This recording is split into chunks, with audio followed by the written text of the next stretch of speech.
My fiance texted coldly, "Wedding's off, expect a call from my lawyer." I calmly replied, "As you wish." Then I quietly withdrew my name from our mortgage application for the luxury condo she'd insisted on. Within 48 hours, her lawyer was calling frantically. "My client didn't realize the financial implications," he stammered.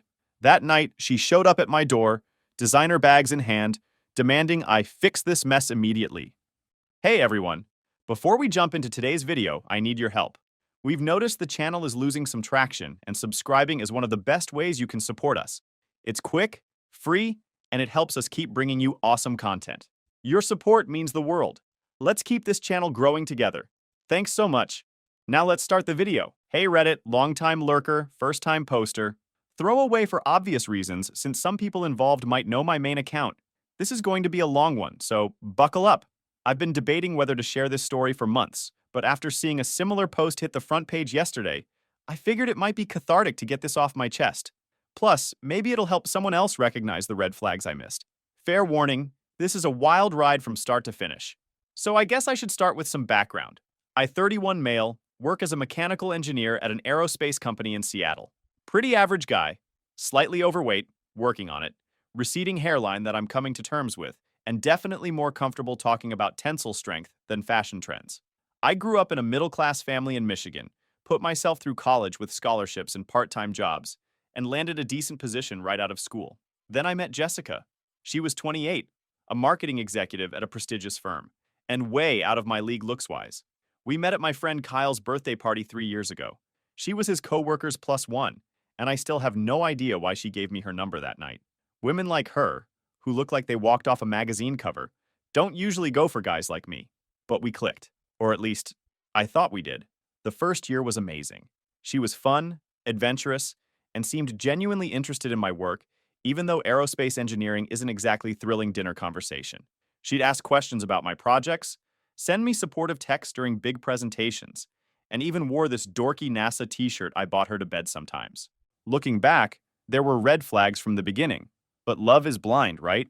She'd make these little comments about my potential, how I could definitely be a senior engineer if I just networked more, or how I should dress better for client meetings to get noticed by management. At the time, I thought she was being supportive. Now I realize she was trying to mold me into something I wasn't. About a year in, things started changing. Her suggestions became criticisms. My apartment was suddenly too small for an established professional. My perfectly functional Honda was embarrassing next to her BMW. My friends were holding me back because they weren't ambitious enough. My brother Alex, who works construction and has been my best friend since childhood, was gradually excluded from our social events because he was too blue-collar for her circle. But I was in love. So I started changing. I bought nicer clothes. I went to her pretentious work parties and laughed at unfunny jokes from her boss. I saw my brother less. I even turned down a promotion opportunity in Chicago because she insisted we needed to stay in Seattle near her family and social connections. When I proposed after 2 years, she cried and said yes, then immediately started planning a wedding that would cost more than my annual salary. "It's an investment in our social capital," she'd say whenever I brought up the budget. "These connections will pay off for both of us." So I opened a special savings account and started putting away chunks of my bonuses and overtime pay. Eventually, I had $22,500 set aside just for wedding deposits. Jessica never contributed a cent, claiming she was saving for our future in other ways. I didn't question it because, well, I was an idiot. 6 months before the wedding, she started pushing hard for us to buy a house. Not just any house, a $785,000 townhouse in the most expensive part of Bellevue, where all her executive friends lived. "Mike, we have to have a place in this neighborhood if we want to be taken seriously," she insisted, completely ignoring that the mortgage payments would stretch my finances to the breaking point. But again, I agreed. Love makes you stupid. We signed preliminary mortgage documents with me as the primary borrower, since my credit score was better. She was already planning renovations and had created multiple Pinterest boards for each room. She'd even told her parents they'd have a dedicated guest suite with a private bathroom for when they visited from Portland. Everything was set. The wedding was 4 months away. The house closing was scheduled for a month after that. I was stressed about money, but figured we'd make it work somehow. I remember sitting down one night with a spreadsheet, trying to figure out how I could possibly afford the mortgage payments, the wedding expenses, and still have enough left over for basic necessities. The math just wasn't working. Our combined income should have been enough, But Jessica was adamant about keeping our finances separate until after the wedding. It's just cleaner that way, she'd say. But somehow, all the major expenses were landing on my side of the ledger. That night, I tried to have a serious conversation about finances. I showed her my spreadsheet, explained my concerns, and suggested we might need to look at a more affordable neighborhood.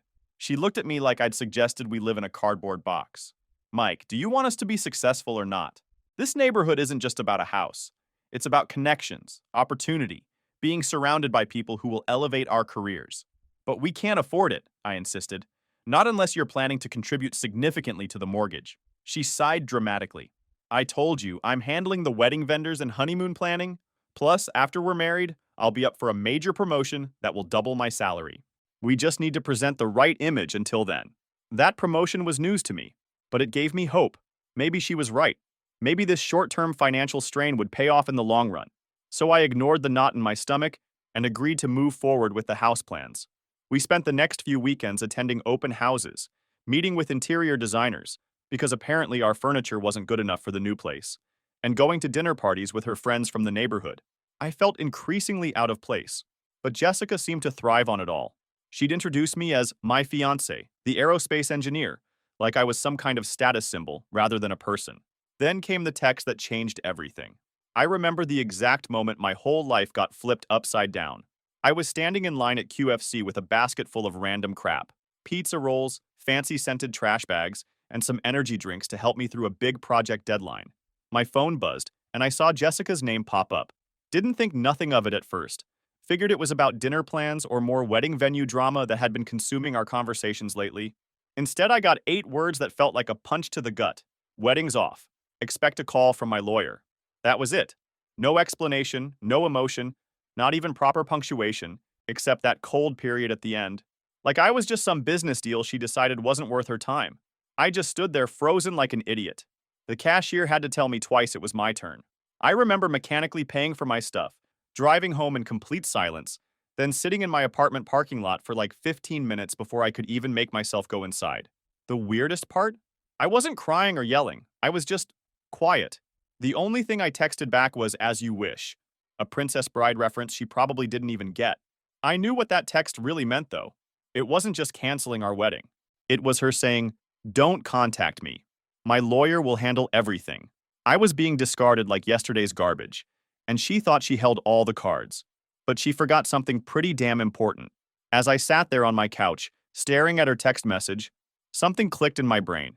The mortgage, the wedding fund, the joint accounts we just started setting up. Everything was still in progress. Nothing finalized. So I made a decision. Before I even took my coat off, I opened my laptop, logged into Chase Bank's mortgage portal, and withdrew my application. Took exactly 3 clicks. And just like that, her dreams of the perfect Bellevue townhouse collapsed. People probably think that was petty. Maybe it was. But after 3 years of slowly erasing myself to become what she wanted, after all the sacrifices I'd made, this wasn't just about being petty. This was about keeping some of my dignity intact. Still, I wasn't prepared for what happened next. The next few hours were surreal. I kept expecting my phone to explode with calls and texts from Jessica demanding an explanation, but there was nothing. The silence was somehow worse than any angry confrontation would have been. It confirmed what I was starting to suspect. I had served my purpose, and now I was disposable. I barely slept that night. My mind kept racing, replaying every moment of our relationship, searching for clues I might have missed. Was it something I said? Something I did? Had she been planning this all along? The questions kept piling up with no answers in sight. The next morning, I forced myself to go to work, despite feeling like a zombie. My team lead took one look at me and asked if I was sick. I hesitated, then just said, "Jessica ended things, called off the wedding." The sympathy in his eyes almost broke me. "Take the week off," he said quietly. "This project will still be here when you get back." I nodded gratefully and headed back home, stopping at a grocery store to pick up some comfort food. That's when I saw it. A bridal magazine with a cover featuring a model wearing the exact dress Jessica had chosen. I stood there in the checkout line, staring at it, feeling this weird disconnect. Just yesterday, I was going to marry this woman. Today, she was a stranger who had decimated my life via text message. Back at my apartment, I started gathering Jessica's things. The clothes she kept at my place, her toiletries, a few books. It wasn't much, considering we'd been together 3 years. It struck me then how little of herself she had actually invested in our relationship. Even her presence in my home was minimal, always insisting we spend time at her place because it was nicer. Another red flag I'd missed. I boxed everything up neatly, labeled it Jessica's things, and set it by the door. Then I did something I'd been putting off for months. I called my brother Alex. Our conversation was brief but healing. He didn't say, "I told you so," even though he'd never fully trusted Jessica. He just said, "I'm coming over, and I'm bringing pizza." That night, catching up with my brother, I felt a strange mix of devastation and relief. The devastation was obvious. My future had just imploded. But the relief? That took longer to understand. It was like I'd been holding my breath for 3 years, contorting myself to fit Jessica's vision, and now I could finally exhale. Less than 48 hours after getting that text, I'm sitting on my couch eating those same pizza rolls I bought at the store when my phone rings. Unknown number. I let it go to voicemail because I'm not dealing with that stress right now. A minute later, this message appears. "Hello, this is Rebecca Goldstein, attorney for Ms. Jessica Chambers. We urgently request a callback regarding your mortgage withdrawal, as this action may constitute breach of contract or financial interference. Please contact us immediately." I almost laughed at the urgently request part. Suddenly, her lawyer wasn't so cold and clinical anymore. Funny how that works when you hit people in the wallet. I didn't call back. Instead, I just waited. And sure enough, more calls followed. Emails too, all with increasing desperation. They weren't expecting me to fight back. Jessica, in her typical fashion, must have assumed I'd be completely destroyed, maybe even begging her to reconsider. But I wasn't. I was just done. The next day, I got a call from our mutual friend Kyle. He sounded super awkward. "Hey man, did you really pull out of the house deal?" "Yep," I said. "Okay, because Jessica's freaking out. Apparently, she already ordered like $18,000 of custom furniture and told all her friends at work they should start looking for places in the same neighborhood." I almost said, "Not my fucking problem," but bit my tongue. Didn't want to come across as cruel, even though honestly, I could have. Kyle hesitated before adding, "She said you're being vindictive, that you're doing this to punish her. She even had the nerve to tell everyone at the office yesterday that you were financially abusing her by pulling out of the mortgage." That made me laugh out loud. Financially abusing her? The woman who never contributed a cent to our future home or wedding? The woman who just tried to dump me by text after 3 years together? Kyle, she can say whatever she wants. I'm not buying a house with someone who breaks up with me by text message. There was a long pause before Kyle said something that really got to me. "Yeah, that's fair. But just so you know, she's been telling people different stories about why you guys broke up. To some people, she's saying it was mutual. To others, she's hinting that there were problems she couldn't talk about. It's weird, man." After we hung up, I sat there thinking about those problems she was hinting at. What was she trying to imply? That I was abusive? Unfaithful? The fact that she was spinning different stories to different people showed me she was in damage control mode. But why damage control if this was her decision? Something wasn't adding up. The days that followed were a strange mix of emotional numbness and moments of startling clarity. I found myself remembering conversations with Jessica that had seemed innocuous at the time, but now took on a sinister glow. Like the time she casually mentioned that her ex had been financially generous with her, and how she'd expected more from him, or how she'd react with barely concealed disappointment whenever I'd mentioned saving for retirement instead of spending on luxury items. I started going through old photos on my phone, pictures of us together at various events. It was like looking at strangers. In almost every shot, Jessica was perfectly posed, aware of the camera, while I looked slightly uncomfortable, like I was trying too hard to fit into her world. When had I become so disconnected from myself? The financial reality hit hard, too. I checked my bank accounts, adding up how much I'd spent on our relationship over the past 3 years. The total was staggering. Nearly $65,000 on trips she'd insisted we take, restaurants where the bill always mysteriously landed in front of me, gifts for her work milestones, and of course, the wedding fund. Meanwhile, her contributions had been minimal, occasionally cooking dinner or buying me birthday presents that were nice, but nowhere near equivalent to what I'd spent.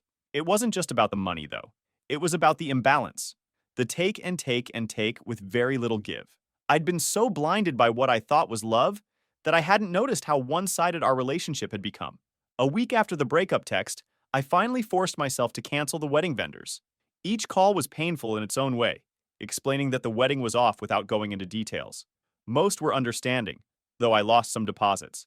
One vendor, a small family-owned bakery that was going to make our cake, particularly stung. The owner, an older woman who had seemed genuinely excited about our design, sounded so disappointed. "You two seemed so in love when you came in for the tasting," she said softly. "I thought we were," was all I could reply. After canceling the last vendor, I poured myself a cup of coffee and sat on my balcony, watching the Seattle rain. For the first time since the text, I felt tears welling up. Not for Jessica, but for the future I thought I had. The life I'd planned and lost.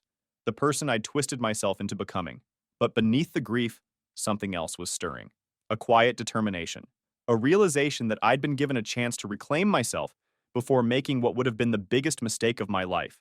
As painful as this was, maybe it was also a gift. That's when my phone lit up with another notification.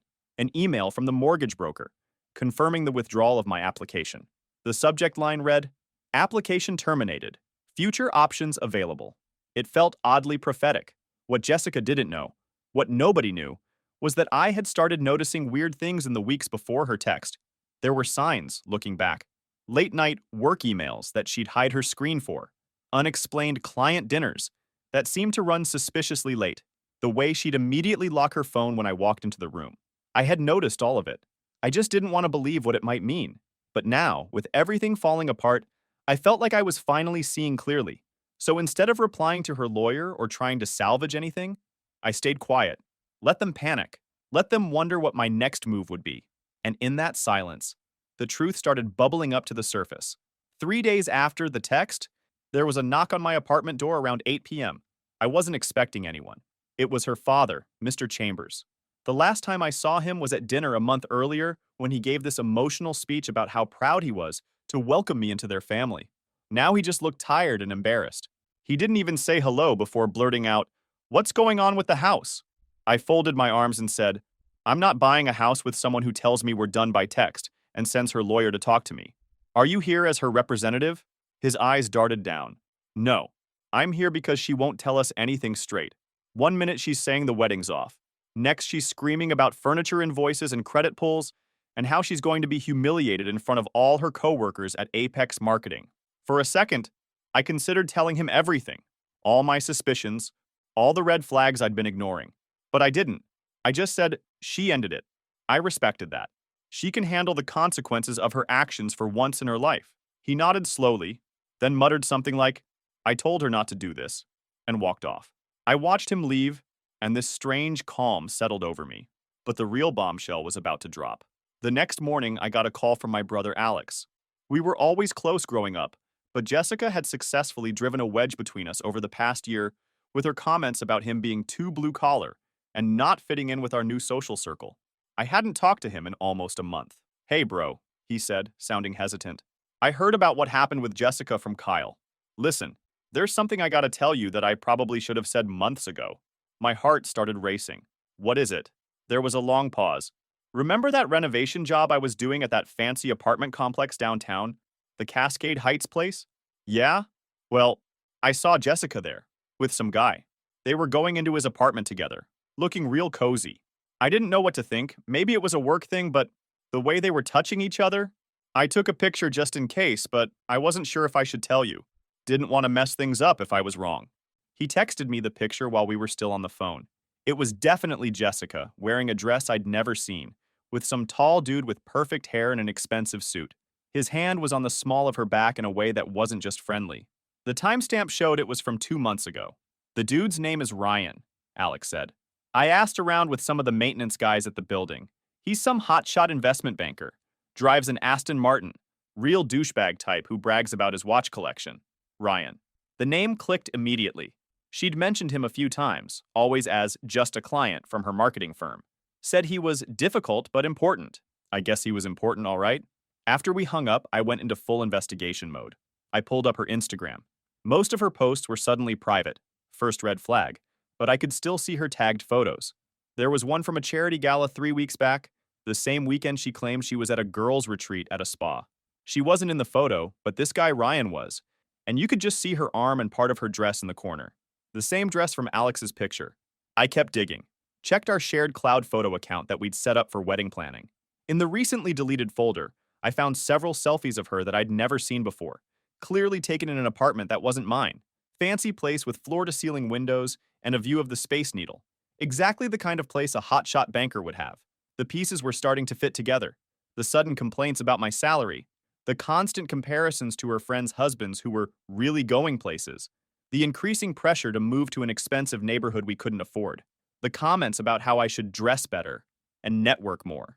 She wasn't just cheating, she was upgrading, and I was the stepping stone that was no longer needed.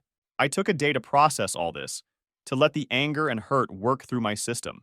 Then I did something I hadn't done in nearly a year. I called my old college buddy Trevor, who'd been offering me a job at his engineering firm in Denver. A job I'd turned down because Jessica insisted we build roots in Seattle. "Hey, stranger," he said when he picked up. "To what do I owe the pleasure?" "How's that job offer looking?" I asked. There was a pause, then he laughed. "You finally dumped the princess? Job's still open, man. $125,000 plus relocation. When can you start?" For the first time in days, I smiled. "How's next month sound?" The conversation with Trevor was like a life raft in a stormy sea. He didn't press for details about the breakup, instead launching into enthusiastic descriptions of the projects I'd be working on, the team I'd be joining, and the incredible hiking trails just an hour from Denver. It was exactly what I needed. A glimpse of a future that had nothing to do with Jessica or the life I'd been trying to build with her. After we hung up, I felt energized for the first time in days. I pulled out a notepad and started making lists. Things I needed to do to leave Seattle, items to pack or sell, people to contact.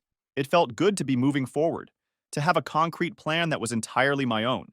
That night, I allowed myself to really think about the implications of what I'd discovered. Jessica hadn't just been cheating. She'd been methodically constructing a backup plan, a better option in her eyes, all while pushing me to invest in a financial commitment that would have crippled me if she'd gotten her way. The calculated nature of it was what hurt the most. I found myself wondering how long she'd been seeing this Ryan guy, whether she'd been with him before she accepted my proposal. Had our entire engagement been a farce? A convenient arrangement until something better came along? The questions made my stomach turn. Sleep eluded me that night. Instead, I found myself looking through our text history, searching for clues. There they were, scattered throughout innocent-seeming messages. Mentions of late meetings that coincided with dates on her Instagram posts at events I wasn't invited to, cancellations of our plans at the last minute for work emergencies, and increasingly frequent complaints about my lifestyle choices, my financial decisions, even my hobbies. By morning, I was exhausted but clear-headed. I drafted a formal email to my landlord, giving notice on my apartment. I applied for a Colorado driver's license online. I sent emails to the few friends I'd maintained despite Jessica's disapproval, letting them know I was moving. Each action was a step away from the mess she'd left me in, a reclaiming of my independence. But even as I was moving forward, Jessica's presence lingered like a ghost. Her lawyer sent another email, more demanding than the first, insisting that I had legal and moral obligations regarding the house purchase. I forwarded it to a lawyer friend without responding. Her father's words, "I told her not to do this," kept echoing in my mind. What exactly had he warned her against? Breaking things off, or the way she'd done it? It was becoming clear that Jessica's carefully constructed image was beginning to crack under pressure. And I suspected that the revelation of her affair with Ryan wasn't the only secret about to come to light. Just when I thought things couldn't get more dramatic, my bank called the next morning. Not an automated message, an actual fraud prevention specialist. Apparently, someone had tried to withdraw the entire $22,500 from our joint wedding savings account at 11:37 p.m. the previous night. The transaction was flagged as suspicious because it was attempting to transfer all funds to a private checking account under only Jessica's name. I immediately put a freeze on the account and asked for records of all recent access attempts. While I was still on the phone with the bank rep, my email pinged with a new message. Subject line, "Urgent regarding wedding funds." It was from Rebecca Goldstein, Jessica's lawyer. "Mr. Thompson, my client is concerned about the funds held in the joint savings account for your now canceled wedding. As she made several payments into this account and paid various vendors directly, she believes she is entitled to reclaim a significant portion." I stared at the email in disbelief. This was a complete fabrication. I had every bank statement, every deposit record showing that 100% of that money came from my account. Jessica hadn't contributed a single penny. She'd always kept her money separate, claiming it was smarter financially for her to handle certain expenses directly. But now she was trying to steal my savings and claim it was partially hers? I forwarded the email to Trevor, who had a brother-in-law who practiced family law. His response was immediate. "Save everything. Every email, every text. Get a lawyer yesterday." So I did. That afternoon, I consulted with Sherry Levin, reportedly the toughest family law attorney in Seattle. Her retainer wasn't cheap, $5,000, but the moment I explained my situation and showed her the evidence I'd gathered, she took the case.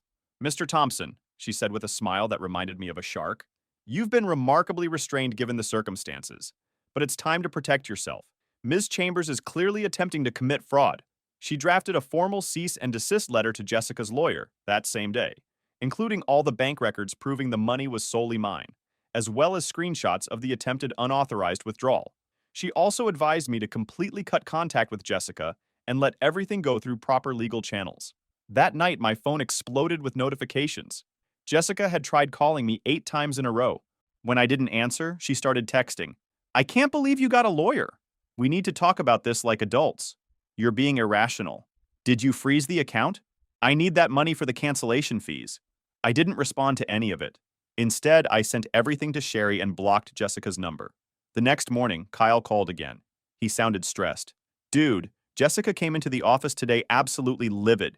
She was telling anyone who would listen that you're trying to bankrupt her, that you're withholding her money for the wedding vendors who are threatening to sue her.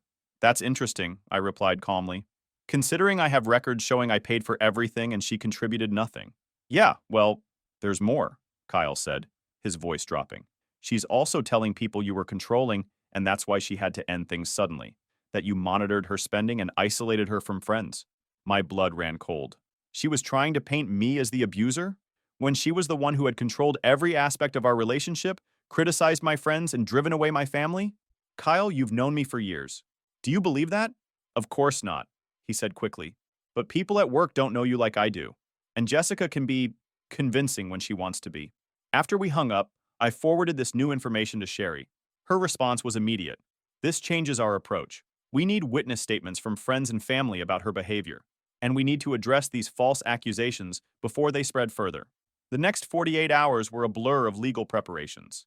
Sherry had me gather testimonials from friends about Jessica's controlling behavior. My brother provided a sworn statement about seeing her with Ryan. I compiled a complete timeline of our relationship, including every red flag I could remember in hindsight, the criticisms, the isolation tactics, the financial manipulations. While this was happening, Jessica's lawyer sent another email, this time with a completely different tone. My client is distressed by the escalation of what she viewed as a private matter. She is willing to forgo any claim to the joint account if you'll agree to assist with the house situation. Translation. Jessica realized she was caught in a lie about the money and was now trying to use it as leverage for the house. Sherry's response was beautiful in its simplicity.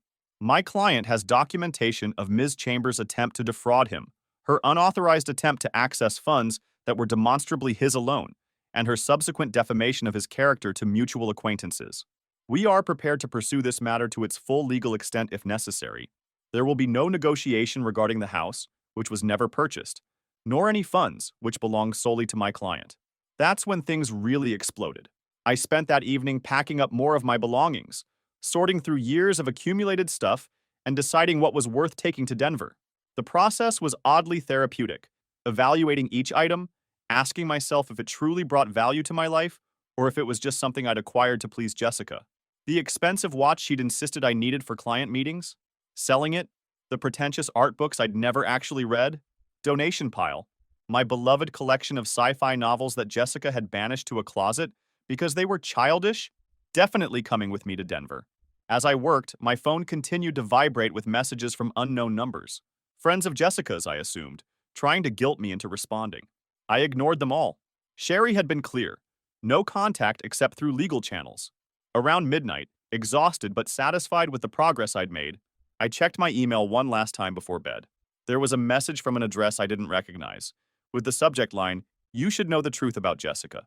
My finger hovered over the delete button. It could easily be another manipulation tactic, but curiosity won out. The email was from a woman named Megan, who claimed to be a former co-worker of Jessica's at her previous company. According to Megan, Jessica had a history of latching onto successful men, using them to advance her career or social standing, then discarding them when someone better came along. She did the same thing to her last boyfriend, a doctor who bought her a car and paid for her apartment renovations, Megan wrote. When he proposed, she suddenly found reasons to break it off. 2 weeks later, she was dating her boss. I stared at the screen, unsure what to make of this information. Was it real, or just someone with a grudge? I forwarded it to Sherry without comment and finally went to bed, my mind racing with possibilities. The next morning brought a surprising development, a voicemail from Rebecca Goldstein, Jessica's lawyer, asking to speak with Sherry regarding a potential resolution. The tone was markedly different from her previous communications, less demanding, more conciliatory. Something had shifted. I called Sherry immediately to relay the message. Interesting timing, she remarked. I was just about to call you. I did some digging on Ms. Chambers last night, and it seems your situation isn't unique. There's a pattern here that could be very relevant if this goes to court. The email from Megan? I asked. Partly that, but there's more. Let's just say your ex-fiancé has left quite a trail of financial entanglements behind her. I've got a call scheduled with Ms. Goldstein this afternoon. In the meantime, how's the packing coming along? I smiled at her subtle reminder to keep moving forward with my plans, regardless of the legal drama. Making progress. Denver's starting to feel real. Good, Sherry said firmly. The best revenge is living well, Mr. Thompson. Remember that. As I hung up, my doorbell rang. Another unexpected visitor? This roller coaster showed no signs of slowing down. Later that night, around 10 p.m., I received a Facebook message from an account I didn't recognize. No profile picture, just a name, Ryan Mitchell. We should talk. I don't want to be part of whatever game she's playing. My hands were shaking as I replied, Talk about what? His response came quickly. About Jessica. About the lies she's been telling both of us. We agreed to meet at a coffee shop downtown the next morning. I arrived early, partly out of curiosity, partly to scope out the place first in case this was some kind of trap. But right on time, in walked the guy from the photo. Tall, perfectly styled hair, expensive watch glinting on his wrist. Classic finance bro. He spotted me and walked over, extending his hand. Mike, I'm Ryan. We got our coffees and found a quiet corner. For a minute, we just sized each other up awkwardly. Then he spoke. I need to know something first. When exactly did you and Jessica break up?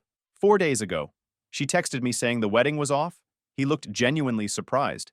She told me you two broke up months ago, that you were just finalizing the house purchase out of guilt because her family had already invested in it. I felt that familiar knot forming in my stomach. That's a lie. We were engaged until the day she sent that text. The wedding was scheduled for June. Ryan ran his hand through his hair, looking genuinely distressed. Jesus. We've been seeing each other for almost 3 months. She told me her ex was clingy and wouldn't accept the breakup. That's why she couldn't post about us on social media yet. 3 months? I echoed, doing the math in my head. That covered our entire house hunting period, the final venue selections, even the cake tasting we'd done together. There's more, Ryan said, looking uncomfortable. She told me you had issues, that you were controlling, even physically intimidating sometimes. That's why she had to end things quietly. I felt like I'd been punched. That's absolutely not true. I never laid a hand on her, never even raised my voice. Ask anyone who knows me. Ryan nodded slowly. I believe you. Things haven't been adding up lately. Last week she told me she needed $15,000 for some investment opportunity. Got really upset when I hesitated. Then yesterday she called crying about how her vengeful ex was trying to ruin her financially and professionally. He gave a humorless laugh. I'm guessing that's you. My lawyer sent a cease and desist after she tried to empty our joint account and then lied about contributing to it, I explained. We talked for almost 2 hours, comparing stories, timelines, lies she'd told each of us. The picture that emerged was worse than I'd imagined. Jessica hadn't just been cheating. She'd been living a completely double life, playing us both for financial gain. She'd told Ryan I was abusive to explain why she was sometimes unavailable when she was with me. She'd told me she was at work events when she was with him. She'd been pushing me to buy a house I couldn't afford while simultaneously pressuring him to invest in her business ideas. As we were about to leave, Ryan hesitated. There's one more thing you should know.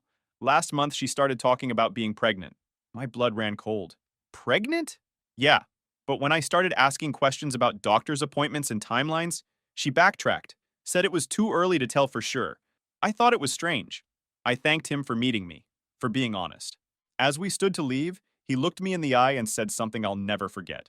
We both dodged a bullet, man, but you were the brave one who actually called her bluff. Armed with this new information, I met with Sherry again. She advised documenting everything from my conversation with Ryan, especially the false abuse allegations, which were particularly serious. We have enough to file a defamation suit, she said. But first, let's see how they respond to our initial position. I didn't have to wait long. That evening, I received another call from Kyle. He sounded freaked out. Dude, the craziest thing just happened at work. Jessica got a call while we were in a meeting, and she ran out looking like she'd seen a ghost. 20 minutes later, she came back, packed up her desk, and left. Her boss is saying she's taking personal leave effective immediately. What did you do? I told him about meeting Ryan, about comparing notes on her lies.